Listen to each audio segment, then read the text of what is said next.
Hello students, aspirants, welcome to my YouTube channel exam national. हम करेंगे type 2 का 11th question. The monthly income of a person was ₹13,500 and his monthly expenditure was ₹9,000. Next year his income increase by 14% and his expenditure increased by 7%. The percentage increase in his savings was. Question में है कि एक person की जो monthly income है वो 13,500 है और उसका जो मंथ का खर्चा है वो 9,000 है। अगले साल उसकी जो इनकम इंक्रीज हुई परसेंटेज में 14%, उसका खर्चा इंक्रीज हुआ 7%। तो उसने परसेंटेज में सेविंग्स के बारे में पूछा है। सबसे पहले हम लिखेंगे जो मैंने आपको कल फॉर्मूला करवाया था, इनकम माइनस एक्सपेंडिचर। चलिए फॉर्मूला लिखेंगे, savings is equal to income minus expenditure. Income कितनी है 13,500, खर्चा है 9,000। 13,500 में से 9,000 माइनस करेंगे 4500। आप माइनस करके देख सकते हो। आगे क्वेश्चन में बताया गया इनकम बढ़ती है उसकी 14%। 13,500 का 14% निकालेंगे हम। 13,500 का अगर 14%, 0 से 0 काट के 14 इंटू 5 70, 0 लग गया 7 आंसर। 14 इंटू 3 42 प्लस 7 49, 4 बचा। 41 14 प्लस 4 80 90। उसकी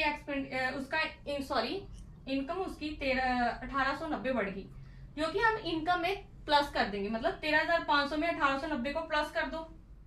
13,500 को 1890 में प्लस कर दो। 0 9 13 3 प्लस 1 4 प्लस 1 5, 15,390। नेक्स्ट कहा उसने कि जो खर्चा है उसका 7% बढ़ गया। 9,000 का 7% निकालेंगे।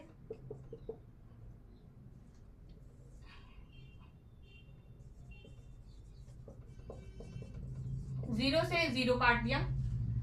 7 इंटू 9 630। 7 को 9 से करेंगे 63। जो 0 बचा वो 0 नीचे लगा दे। 9,000 में 630 प्लस करेंगे 9,630। 15,390 में माइनस करेंगे 9,630 जो है 5,760। उसने पूछा है हमें कि परसेंटेज में बताओ कि सेविंग में कितना इंक्रीज हुआ। 5,760 में से 4,500 माइनस करेंगे। आपको इधर बता देती हूँ। 4,500 माइनस करेंगे 0 1260 जिससे कंपेयर करना है हमने। कंपेयर हम 4,500 से करेंगे। परसेंटेज में पूछा इसलिए 100 आएगा। 0 से 0 काट दो। 45 के टेबल में 1260 आता है 28 पर। परसेंटेज में पूछा था इसलिए कितना उसकी सैलरी बढ़ गई 28%। उसकी सेविंग्स बढ़ी है। वस्तु की कीमत 20% कम हो जाती है तथा इसकी खपत 20% बढ़ जाती है, तो वस्तु पर खर्च में कितने प्रतिशत की कमी या वृद्धि होगी। ऐसे क्वेश्चंस में हमेशा एक फॉर्मूला यूज करो जो कि इजी है, एग्जाम में आपको हेल्प करेगा। प्रॉफिट स्लैश लॉस बाय 10 का होल स्क्वायर परसेंटेज। कभी भी कम या बढ़ जाती है तो आपको यही फॉर्मूला लगाना है, कोई चेंजेस नहीं करने। उसने क्या कहे 20, दोनों में वैल्यूज भी सेम है इसलिए यही फॉर्मूला लगता है। 20/10 का होल स्क्वायर। बीच वाले को पहले सॉल्व करें। 10 से क्या 10 इंटू 2 20 काट दिया। 2 का स्क्वायर क्या है 4% डिक्रीज होगा। एक वस्तु की कीमत 75 रुपए है। कीमत को पहले 20% बढ़ाया गया, बाद में 20% कम कर दिया गया, तो वस्तु का वर्तमान मूल्य क्या है? सबसे पहले 20% की फ्रैक्शन वैल्यू है 1/5। ये इनिशियल है, इनिशियल वैल्यू और फाइनल।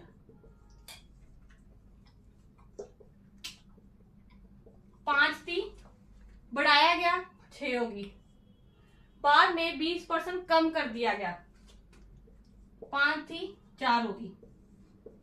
5 into 5 25, 6 into 4 24। कितनी की कमी आई? 1 की। क्वेश्चन में पूछा कि एक वस्तु की कीमत 75 रुपीज है। 75 25 का 3 गुना 75, 24 का 3 गुना 72। उसका वस्तु का वर्तमान मूल्य मतलब प्रेजेंट मूल्य क्या है? 72।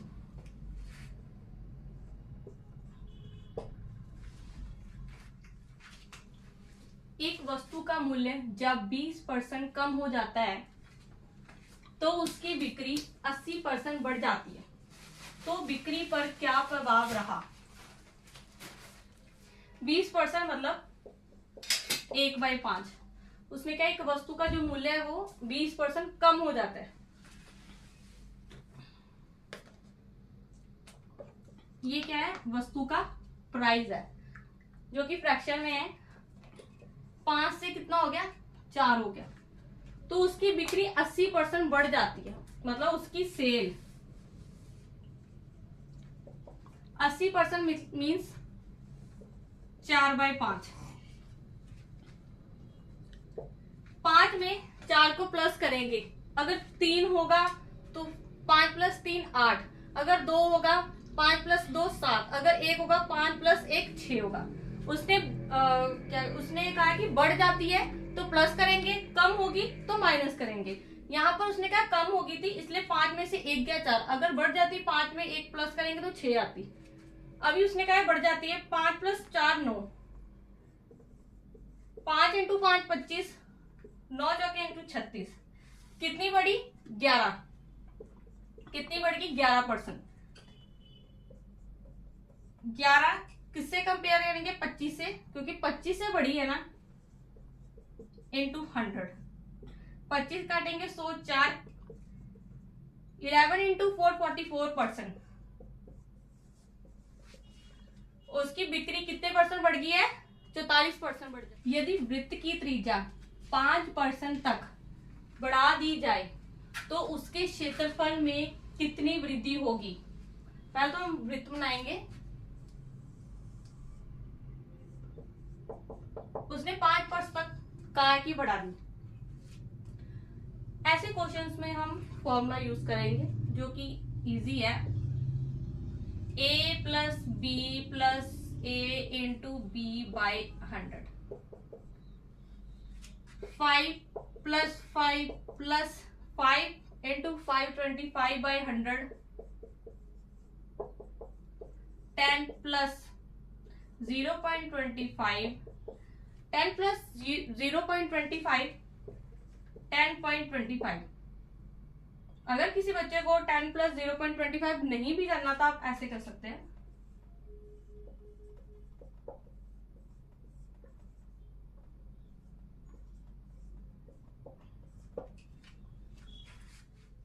एक परीक्षा में 1000 लड़के तथा 800 लड़कियां शामिल होती है। यदि 60% लड़के तथा 50% लड़कियां उत्तीर्ण होती हैं तो असफल छात्रों का प्रतिशत ज्ञात करें। बहुत इजी क्वेश्चन है। जैसे कि 1000 लड़के हैं, 1000 बॉयज हैं, 800 लड़कियां हैं, गर्ल्स कितनी है? 800। यदि 60% लड़के, पहले 60% निकाल लेते हैं। 1000 का 60% निकाल लो। 1000 का 60% कितना है? 600।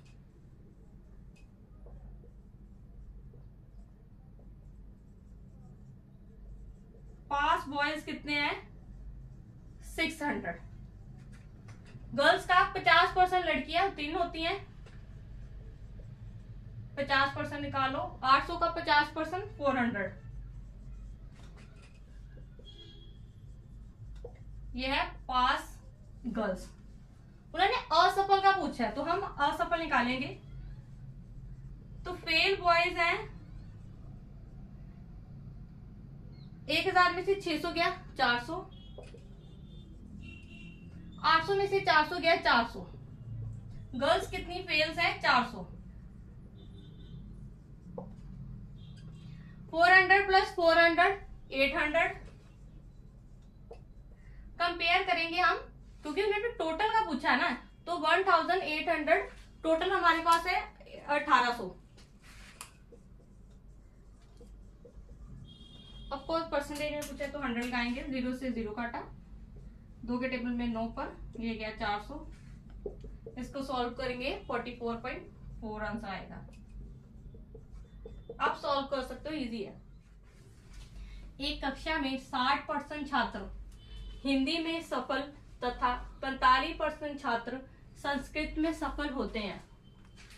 यदि उनमें से 25% छात्र दोनों विषयों में सफल होते हैं तो दोनों विषयों में कितने प्रतिशत छात्र असफल हुए?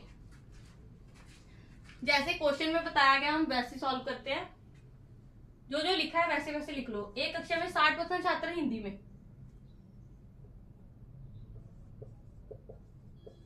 कितने हैं? 60%। 45% छात्र संस्कृत में है, 45%। यदि उनमें से 25% छात्र दोनों विषयों, अब दोनों विषयों में जो सफल हुए हैं ना वो 25% छात्र है। लिख लो सफल। सफल कितने हैं? 25%। डायग्राम बनाते हैं। 60 में से 25 के 35% वो बच्चे हैं जो असफल हैं। ये डाटा असफल का है। 45 में से 25 गए 20 वो बच्चे हैं जो संस्कृत में असफल हैं।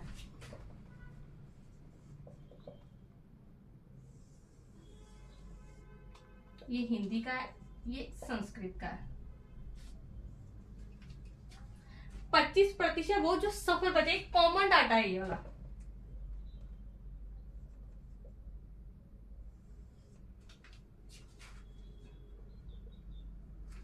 अब हमने 100% लिया था, जो स्टूडेंट थे हमारे पास वो 100% थे।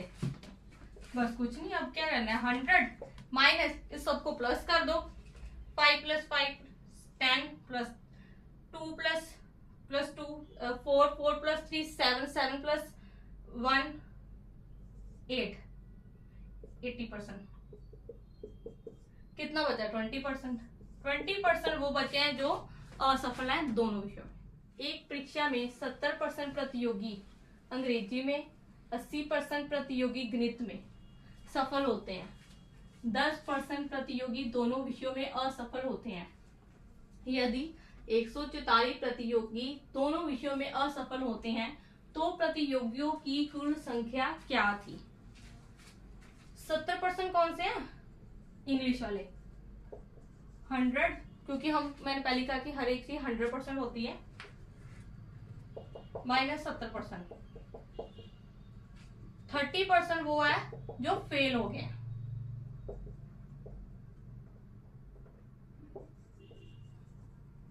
मैथ 80% प्रतियोगी अंग्रेजी गणित में सफल होते हैं। 20% फेल होने वाले मैथ में से। और जो दोनों प्रतियोगी विषयों में असफल होते हैं वो 10% है।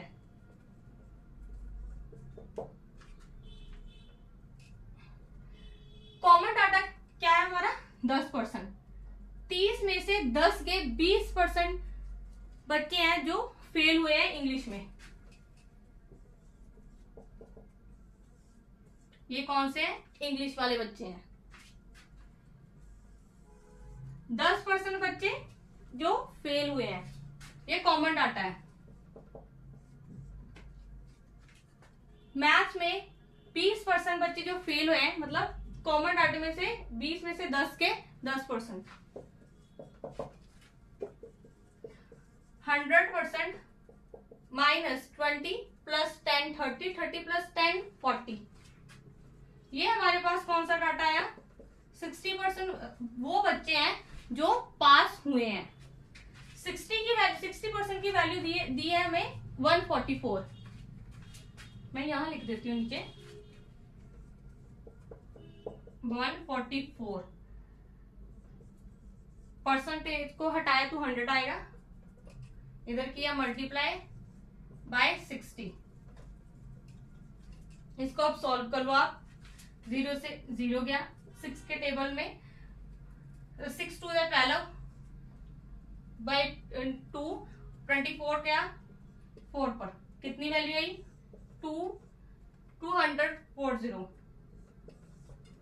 240 आंसर आया। किसी प्रतियोगी को एक परीक्षा में 20% अंक प्राप्त होते हैं और वह 30 अंकों से असफल हो जाता है, लेकिन दूसरी प्रतियोगी को 32% अंक प्राप्त होते हैं और उसे उत्तीर्ण अंक से 42 अंक अधिक प्राप्त होते हैं, तो उत्तीर्ण अंक का प्रतिशत क्या है? परीक्षा में से 20% अंक प्राप्त होते हैं, कोई होगा ए बी कुछ भी मान सकते हो आप। 30 अंकों से वह असफल हो जाता है। 30 से फेल हुआ ना तो असफल, ये फेल मार्क्स है उसके।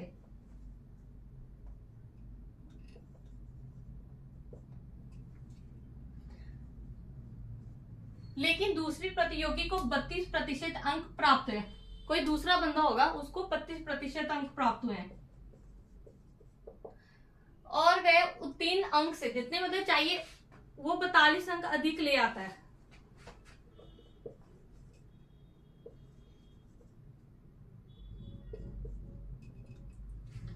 इसको हम माइनस करेंगे, इसका डिफरेंस लो 12%, इसको प्लस करो 72। 1% की वैल्यू आई 6%, 1% की वैल्यू क्या आई 6। कितने अंक से फेल हुआ था वो? 30 अंक से फेल हुआ था। 30/6 कितने गया 5। अगर उसको 5 और मिल जाते तो वह पास हो जाता। 25% से वो पास हो जाता। एज इट इज इसमें भी हम कर सकते हैं, जैसे 42/6, 6 के टाइम में 42 7 पर। अगर ये क्या था, ये अधिक था, अगर वह 7 अंक अधिक ले आया ना, जैसे अब 32 में से 7 गए तो 25% से वो पास, मतलब वो पास ही था। तो ऐसे नेक्स्ट एक इसमें और टॉपिक आता है, अगर आपसे पूछ ले कि पूरे एग्जाम के कितने मार्क्स थे। फॉर एग्जाम्पल हम लेट कर लेते हैं कि हमें 100x चाहिए थे, तो वैल्यू क्या आई 6 आई। 6 x की वैल्यू क्या हमने निकाली 6। 100 इंटू 6 पेपर के जो मतलब पूरे मार्क्स थे ना वो 600 थे। चैनल एग्जाम नेशनल, मुझे बहुत सारे अच्छे रिव्यूज आए हैं एग्जाम नेशनल यूट्यूब चैनल पर। मुझे बहुत खुशी मिली कि आपने मुझे इतना सपोर्ट किया, मुझे कॉन्फिडेंस दिया, और मुझे कमेंट में बताओ कि आपको मेरी वीडियोस कैसी लगती हैं। मुझे बताओ आपको और कौन कौन से सवाल ऐसे चाहिए जो क्वेश्चंस आपने नहीं देखे या आपको नहीं समझ आ रहे, तो मुझे जरूर बताओ। अगर किसी चीज को दिल से चाहो तो पूरी कायनात उसे मिलाने की कोशिश में लग जाती है। ऐसे ही आपने मेहनत करते रहना है। एक दिन जो भी आपने सपना देखा है, जो भी आपका ड्रीम है, जो भी आपने अभी फॉर्म फिल किए हैं, तो वो जल्दी आपको आपकी मेहनत का फल जरूर मिलेगा।